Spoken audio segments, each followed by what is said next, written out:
ضروری نہیں کہ کوئی آدمی دھوکے باز ہی ہو تو وہ مقروض ہوتا ہے، یہ ضروری نہیں۔ تلک الایام نداولھا بین الناس، اللہ لوگوں کے دن پھیرتا ہے، حالات تبدیل کرتا ہے۔ اب سیابی پہ کچھ شک کر سکتا ہے؟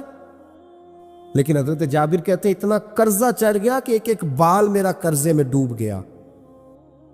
قرضے بڑے دینے تھے، مقروض آتے، تنگ کرتے۔ خود نبی کریم علیہ السلام نے فرمایا ہے کہ جو مقروض ہوتا ہے وہ قیدی ہوتا ہے، جب تک قرض دے نہیں لیتا اتنی دیر تک وہ آزاد نہیں ہوتا۔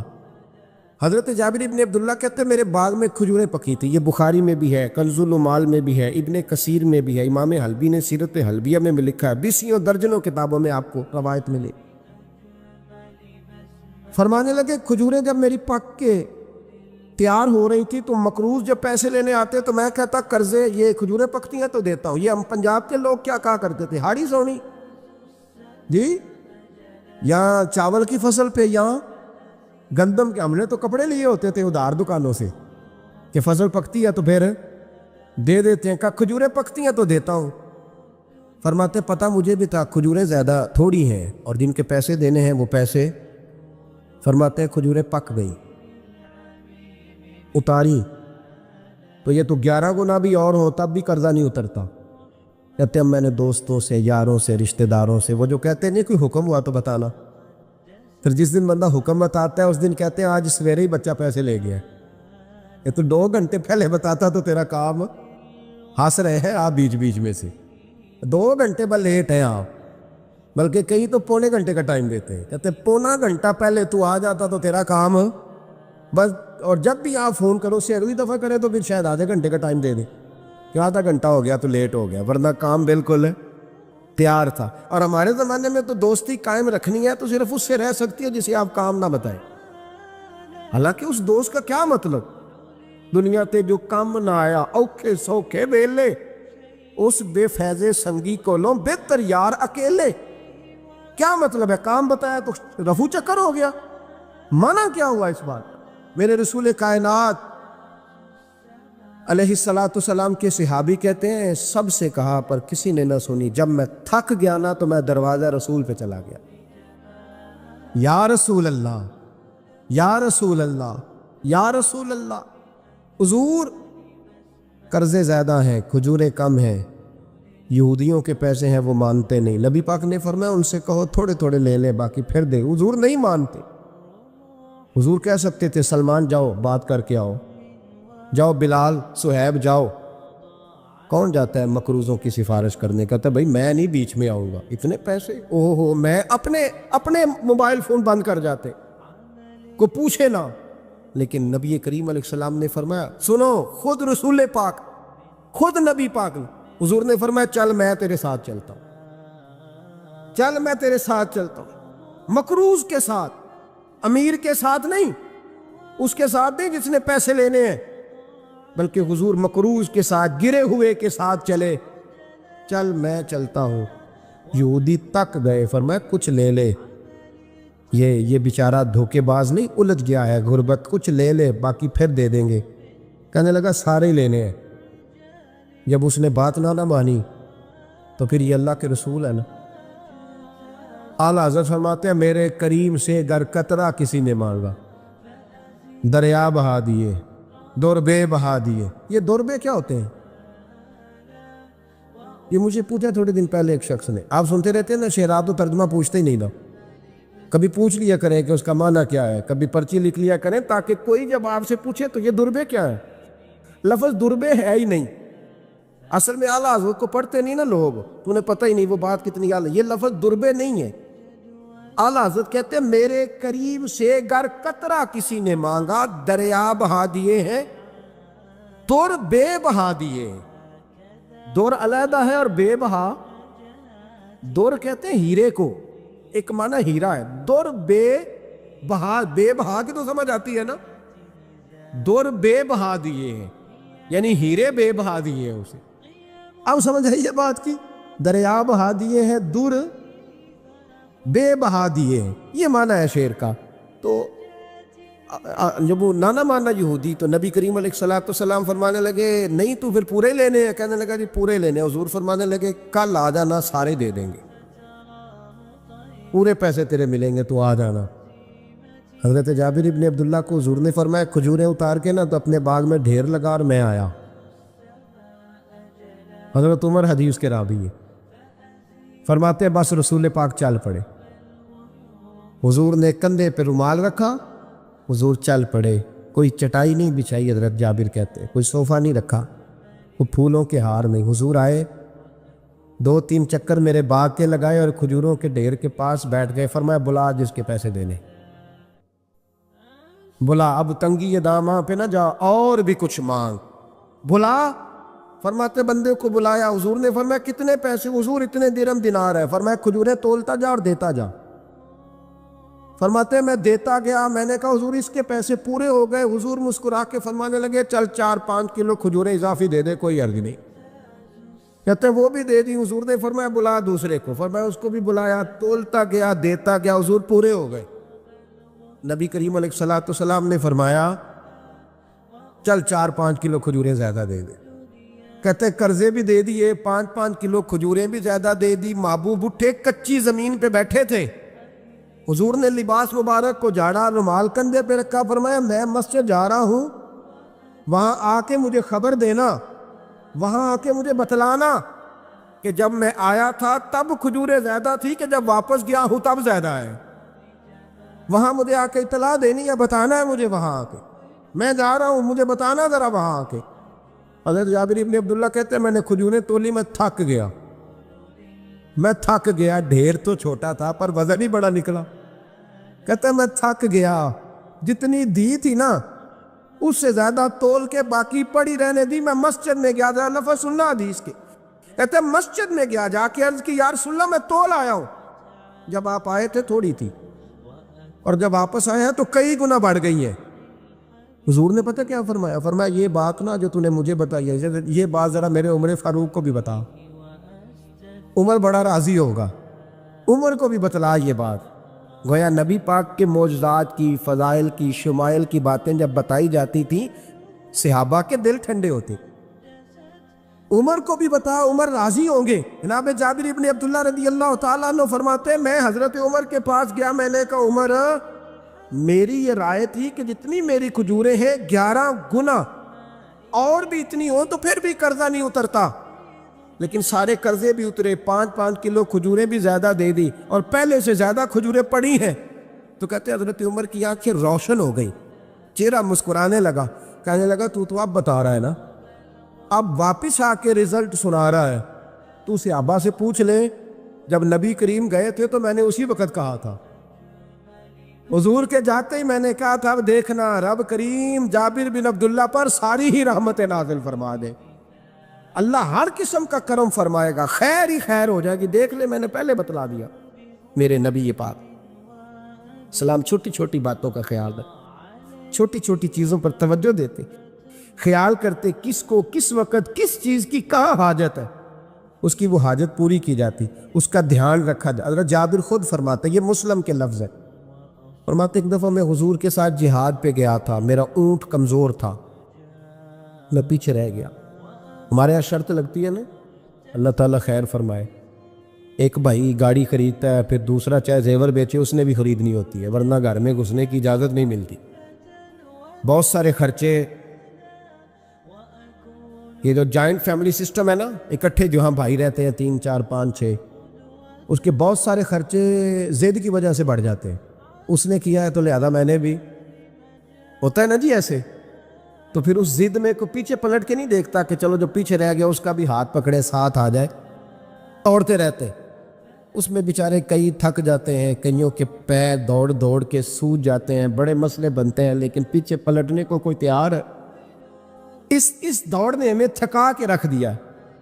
مسلم میں ہے، جناب جابر ابن عبداللہ کہتے ہیں حضور کے ساتھ میں جہاد پہ گیا، واپس آ رہا تھا، میرا اونٹ کمزور تھا، بوڑھا تھا، بیمار تھا، سب لوگ آگے گزر گئے، میں پیچھے رہ گیا، کچھ میں پریشان رہتا تھا غربت سے،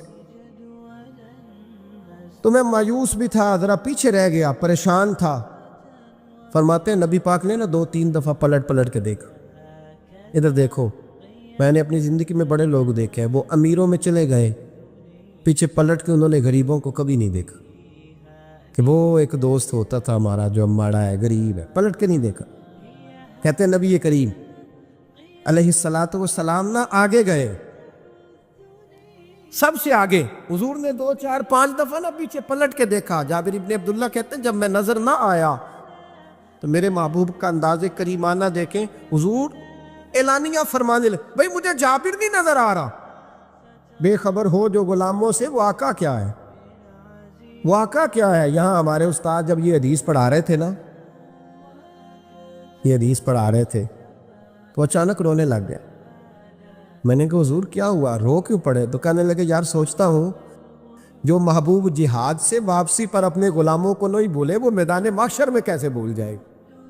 وہ وہاں بھی پوچھیں گے فلانا کدھر گیا، فلانا کدھر گیا، ایک ایک کا نام لیں گے۔ حضور نام لیں گے ہماری موج بن جائے گی۔ نبی کریم نے پلٹ کر کے دیکھا، جابر نہیں نظر آ رہے۔ حضور ان کا اونٹ کمزور ہے، پیچھے رہ گئے۔ حضور نے یہ نہیں فرمایا کہ ذرا آہستہ کرو ساتھ، یہ نہیں فرمایا، بلکہ نبی پاک نے فرمایا تم چلو۔ قافلہ چلتا رہا، حضور نے گھوڑا پیچھے کی طرف موڑا، سب سے پیچھے آئے۔ جناب جابر کہتے ہیں پیچھے میرے پاس۔ اس حکمت کو آپ سمجھیں، حدیث کے لفظوں پر آپ غور کریں۔ ایک کہہ کے کہنا ذرا اس کو میرے پاس لاؤ، یہ بات اور ہے، ذرا آہستہ ہو جا، وہ بھی ساتھ مل جائے۔ لیکن یہ معنی اور ہے کہ غریب جہاں بیٹھا ہے اس کے پاس خود چل کے جانا۔ حضور خود پلٹ کے پیچھے آئے اور فرماتے میں جو کہ پریشان تھا تو محبوب میری طرف دیکھ کے فرمانے لگے اس کو دوڑاتا کیوں نہیں، پیچھے کیوں رہ گیا؟ تو کہتے ہیں مایوس بندہ، پریشان بندہ کبھی کبھی وہ اس طرح بولتا ہے کہ جیسے کڑ رہا ہے، تھوڑا سا نا سخت ترش باتیں بھی کرتا ہے۔ کہتے ہیں میں نے اس عالم میں نا، میں نے کہا حضور اس قابل ہوتا تو سب کے ساتھ مل نہ جاتا، کمزور ہے، ماڑا ہے، مہران ہے، اور وہ بھی پرانی جو چل ہی نہیں سکتی، یہ کہاں یا رسول اللہ دوڑے گا، اس قابل ہی نہیں ہے۔ حضور اس قابل ہوتا تو قافلے کے ساتھ نہ ہوتا۔ کہتے ہیں حضور نے میری طرف توجہ فرمائی، میں باتیں کر رہا تھا اپنے اندر کی پریشانی کی تو حضور مسکراتے جا رہے۔ حضور کے ہاتھ میں چھڑی تھی، فرمانے لگے ایسے ہی تو باتیں کر رہا ہے۔ نبی پاک نے اونٹ کی پشت پہ چھڑی لگائی اور فرمایا تو دوڑتا کیوں نہیں؟ بڑے ہلکے سے مسکرا، اوے تو دوڑتا کیوں نہیں؟ تو جناب جابر ابن عبداللہ کہتے ہیں جو سب سے پیچھے تھا نا وہ سب سے آگے نکل گیا، وہ دوڑتا گیا، دوڑتا۔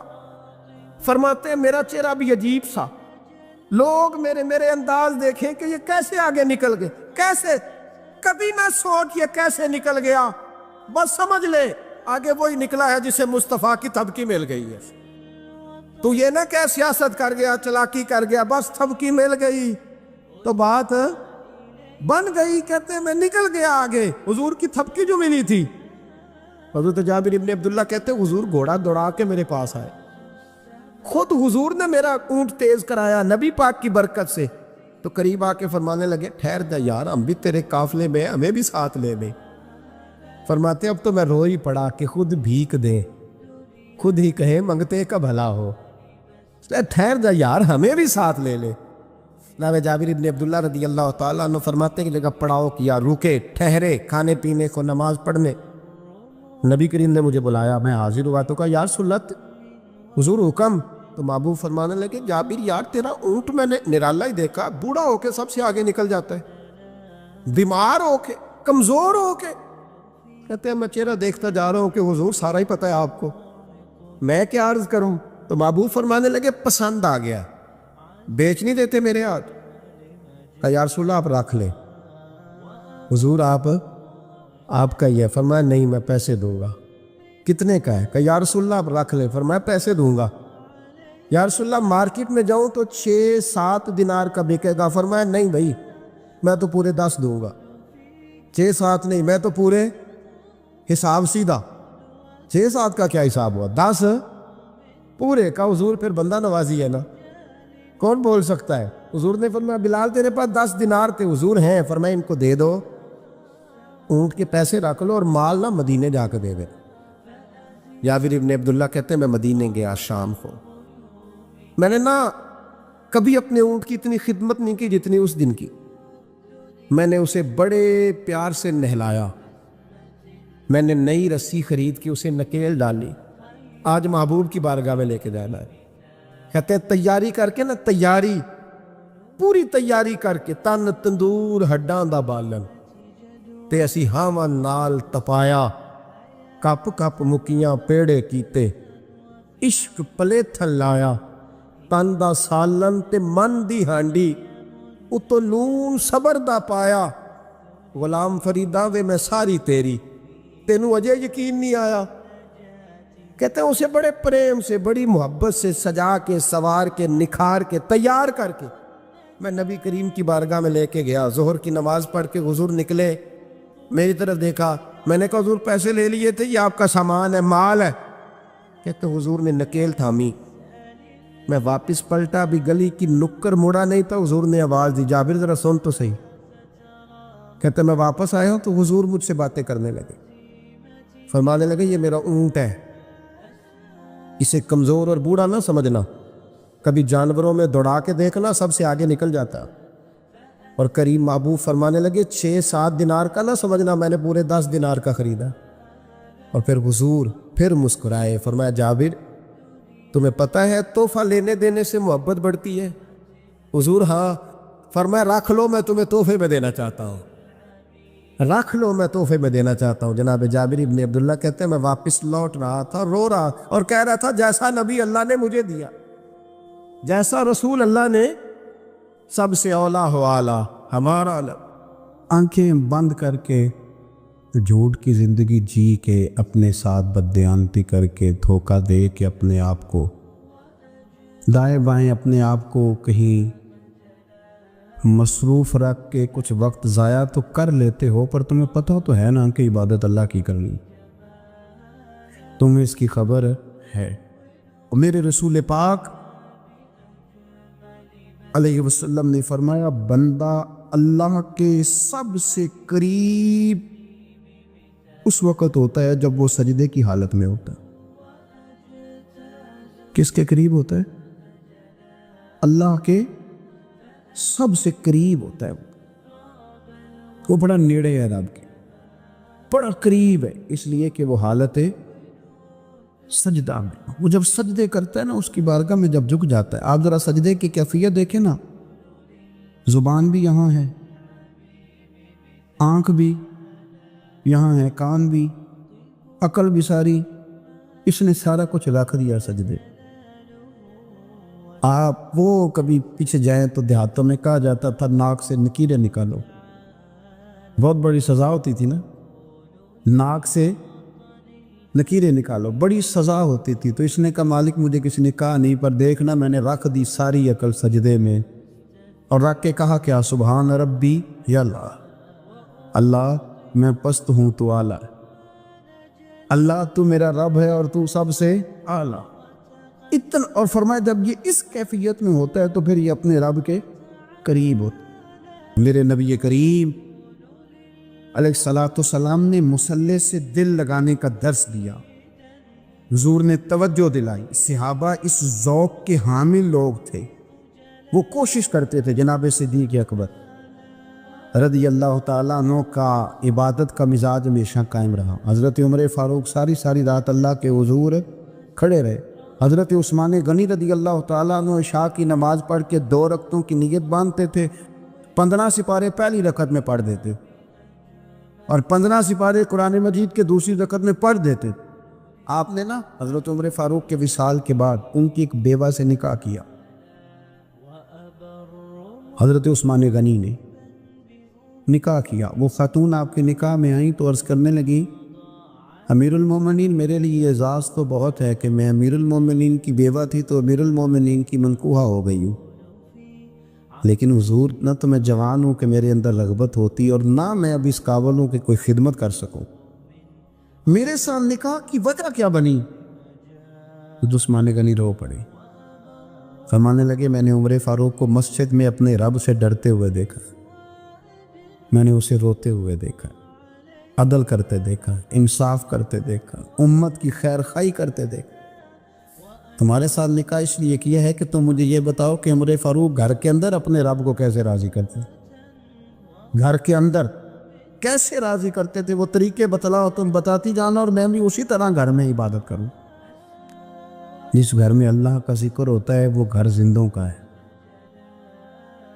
اور جس گھر میں رب کریم کا ذکر نہیں ہوتا وہ گھر زندوں کا نہیں ہے۔ گھر نا ہم نا کتابوں میں پڑھتے ہیں کہ بزرگ کہتے ہیں، حضرت فضیل بن عیاض کہتے ہیں کہ میں ایک گلی سے گزر رہا تھا تو گھر کے اندر کسی قاری صاحب نے قرآن کی آیت پڑھ دی، ولی من خاف مقام ربہ جنتا، میں تو میرے کانوں سے ٹکرائی تو اللہ نے میری کایا ہی پلٹ دی، میں توبہ کر گیا۔ اب گھر کے اندر سے آواز آئے تو صحیح نہ تلاوت کی، پر اندر سے آواز آتی نہیں ہے، ڈیک بجنے کی آواز آتی ہے، یا ٹی وی چلنے کی آواز آتی ہے، یا دھوم مچانے کی آواز آتی ہے۔ عبادت کا وہ جو خاص شوق تھا، وہ جو حسن تھا، وہ جو توانائی تھی، وہ جو بات، ایک جگہ پہ ہم بیٹھے تھے تو وہاں ایک صاحب آئے اور انہوں نے آتے ہی کہا کہ مہربانی کریں ذرا مجھے مصلی دے دیں، میرے نہ کچھ نفل رہ گئے۔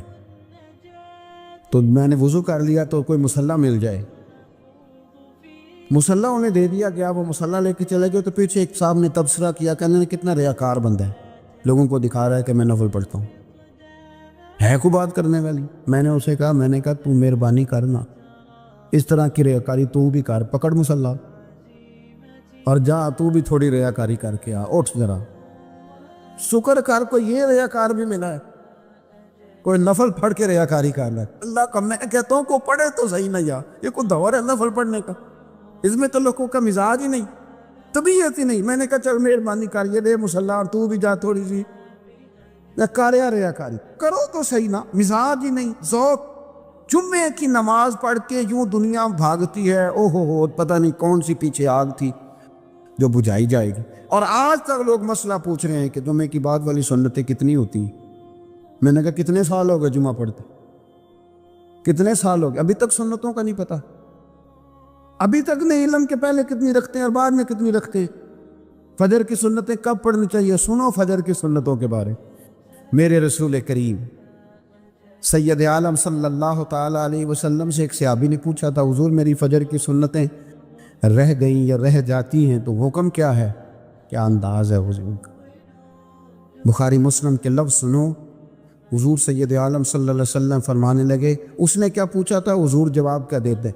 فرمایا فجر کی سنتیں کبھی نہ چھوڑنا، فجر کی پہلی 2 سنتیں کبھی نہ چھوڑنا۔ یا رسول اللہ صلی اللہ تعالیٰ علیہ وسلم میری رہ گئی ہیں، رہ جاتی ہیں۔ فرمایا فجر کی 2 سنتیں نہ چھوڑنا، فرمایا فجر کی پہلی 2 سنتیں مجھے دنیا اور دنیا کے اندر جو کچھ ہے وہ سب سے زیادہ پیاری ہے۔ فجر کی 2 سنتیں دنیا اور دنیا میں جو کچھ ہے مجھے وہ سب سے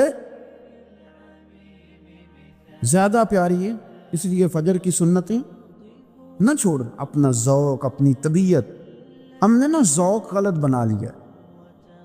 اگر 20 بندے کہہ بھی دیں گے تو نے بڑی شاندار تلاوت کیا تو کیا اس سے بنے گا؟ 100 بندہ کہہ بھی دے تیری کیا بات ہے، کیا بات ہے نعت خاں کی، کیا بات ہے علامہ صاحب کی، پیر صاحب، پیر مہر علی شاہ صاحب رحمۃ اللہ علیہ، آپ تشریف فرماتے تو آپ کے ایک ہی بیٹے بابو جی جن کو کہا جاتا ہے، جس دن صاحبزادے پیدا ہوئے تو خادم نہ وہاں سے نکلا۔ ان لوگوں کے شوق اور طرح کے تھے نا، تو ان کی توجہ بھی اپنے شوق کی طرف رہتی، تو خادم نکلا اندر سے، پیر صاحب مبارک ہو، پیر صاحب مبارک ہو، پیر صاحب مبارک ہو، پیر صاحب مبارک ہو، شور کر رہا ہے۔ تو پیر صاحب کو وجد ہو گیا، اللہ اکبر، اللہ اکبر، اللہ، کیا ہوا؟ کس چیز کی مبارک دے رہے ہو؟ اس کی حضور اللہ نے بیٹا دیے۔ تو آپ فرمانے لگے اچھا حضور آپ کیا ہوا، آپ تو پریشان ہو گئے۔ فرمانے لگے جب تو نے 3 دفعہ کہا نا مہر علی کو مبارک ہو تو میں سمجھا تھا شاید تجھے کسی نے بتا دیا ہے کہ مہر علی سے اللہ راضی ہو، میں سمجھا تھا کہ شاید تو یہ خبر لے کے آیا ہے کہ کسی نے بتایا ہے کہ مجھے آج خبر ملی ہے کہ مہر علی سے رب اچھا پتر ہوا ہے، الحمدللہ اللہ کا شکر ہے، پر میرے لیے مبارک کا دن وہ ہوگا جب میرا رب کہے گا کہ میں مہر علی سے راضی، میرے محبوب کہیں گے کہ میں مہر علی سے، آپ بات کو سمجھے، شوق ہی کسی اور طرف تھا، دل ہی کہیں اور لگا ہوا تھا، طبیعت ہی کہیں اور مائل تھی۔ کوئی وظیفہ پوچھتے تھے تو پڑھتے تھے وہ لوگ، کچھ اللہ اللہ انہیں بتائی جاتی تھی تو کرنے کا ذوق رکھتے تھے، طبیعت تھی، قائل تھے، حضرت ربی کہتے ہیں میں بڑی دور سے سفر کر کے گیا حضرت اویس کرنی سے ملنی، بڑی دور سے، اور جب میں پہنچا تو فجر کا وقت تھا، تو حضرت اویس کرنی کو میں نے پا لیا، تو وہ نماز پڑھ کے نا قرآن شریف لے کے بیٹھ گئے۔ فرماتے ہیں اشراق چاشت کا وقت ہوا تو نفلوں کی نیت باندھ لی۔ محدث ابن الجوزی نے لکھا ہے، فرماتے ہیں پھر جب زوال کا وقت ہوا تو مسجد میں جھاڑو دینے لگ گئے۔ ظہر کی نماز پڑھ کے تو عصر کی تیاری تک وہ مسجد میں بیٹھے رہے، اور میرے نبی پاک علیہ السلام نے فرمایا جو نماز کے انتظار میں بیٹھا ہو وہ نماز ہی میں ہے، وہ نماز ہی میں ہے۔ فرمایا میری دنیا، میری امت کی جو رہبانیت ہے نا وہ اتنی ہے کہ نماز کا انتظار کرے، اذان کے بعد نماز کا یہ راہب ہے، یہ اس وقت چھوڑ کے بیٹھے ہیں ذرا۔ فرماتے ہیں عصر تک انہوں نے اللہ اللہ کی، پھر مغرب تک کی، عشاء کی نماز ہوئی تو نماز پڑھی تو وہ تھک گئے۔ اب مجھے وہ فارغ ہوں مصلی چھوڑے تو میں ملاقات کروں نا، کہ آپ حیران نہ ہو کہ اتنی دیر بندہ کیسے اللہ اللہ کر، ہم نے کی نہیں نا اس لیے ہم پریشان ہیں۔ جو عادی ہوتے ہیں وہ کر بھی لیتے ہیں، وہ یہ کام، میری بات کو سمجھ آ رہے ہیں؟ جب جاتے ہو کسی دفتر میں تو 8 گھنٹے کھڑے رہ لیتے ہو نا، مجبوری ہوتی ہے تو کھڑے رہا جا سکتا ہے۔ پاسپورٹ کا دفتر، بولیے امیگریشن کی لائنوں میں، اور میں نے تو ایمبیسیوں میں بندے 12 گھنٹے پہلے جا کے کھڑے دیکھے، رہ لیتے ہیں کھڑے۔ تو اگر ان کاموں کے لیے رہا جاتا ہے تو اللہ رسول کے لیے بھی کھڑے رہا جا سکتا ہے۔ تو فرمانے لگے کہ جب عشاء کی نماز کے بعد آخر انسان سے تھک گئے، نیند کا غلبہ ہوا تو تھوڑی ایسے آنکھ بند ہوئی تو کھلی تو رونے لگے۔ حضرت ویسے کر دیا، رو کے کہنے لگے مالک مجھے غافل تو نہ کر، ابھی میں نے کیا بھی کچھ نہیں، دن ختم ہو گیا، کوئی نفل نہیں، کوئی اللہ اللہ نہیں، اللہ مجھے غافل نہ کر، میری مدد فرما۔ فرماتے ہیں جب وہ روئے تو میرے ساتھ جو شخص تھا میں نے کہا اٹھو چلیں، کہنے لگا حضور ملا نہیں، فرمایا جو میں لینے آیا تھا وہ مجھے مل گیا ہے، جو میں ان سے سیکھنے آیا تھا وہ مجھے نصیب ہو گیا، اب اور میں نے کیا لینا، ختم ہو گئی بات، اٹھو چلیں۔ اللہ کے بندوں نے، حضرت ربیہ بن کعب اسلمی رضی اللہ تعالیٰ عنہ فرماتے ہیں، کہتے ہیں جب بنو قریظہ اور بنو نذیر یہودیوں کے ساتھ حضور علیہ السلام نے جنگ کا اعلان فرمایا تو وہ دشمن ہو گئے، ہمیں خطرہ تھا کہ وہ رات کو کہیں محبوب کو تکلیف نہ دیں، تو کچھ لوگ نا تلواریں لے کے نبی پاک کے دروازے پہ پہرے داری کرتے تھے۔ گن مین رکھنا حرام نہیں، اگر کسی کو واقعی خطرہ ہو تو اس کے لیے سنت بھی ہے۔ حضرت علی المرتضیٰ تلوار لے کے حضور کے گھر کا پہرا دیتے تھے۔